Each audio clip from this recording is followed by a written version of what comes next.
খুব ইচ্ছে ছিল বাড়িতে ধনেপাতা গাছ লাগাবো আর এরকম ধনেপাতা তুলে তুলে রান্না করে খাবো। তো সত্যি শখটা আমার পূরণও হয়েছে।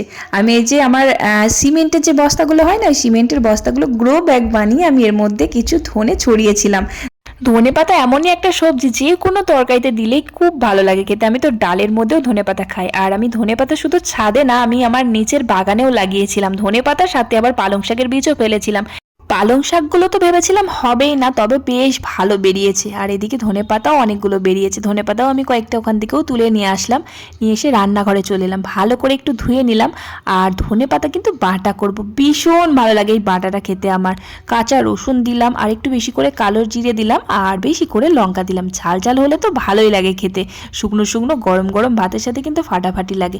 ধনেপাতা বাটাটা থাকলে আমার তো এক থালা ভাত একদম সাবার করে দিতে পারবো, এতটাই আমি পছন্দ করি ধনেপাতা খেতে। আর শুধু আমি না, আমাদের বাড়িতে সবাই ভালোবাসে।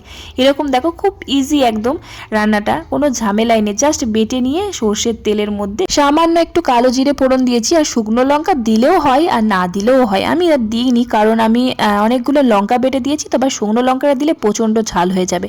আর ধনেপাতা বাটা ছাড়া আজকে রান্না করেছিলাম পেঁয়াজ কলি ভাজা, আলু দিয়ে, আর পালং শাক চচ্চড়ি, আর ফুলকপির তরকারি। আর সত্যি ধনেপাতা বাটাটা জাস্ট ওয়াও লাগছিল খেতে। আমার তো ভীষণ পছন্দের একটা খাবার, আর খুব ঝালও হয়ে গেছিল। কারা কারা এরকম ভালোবাসো কমেন্ট করে জানিও কিন্তু।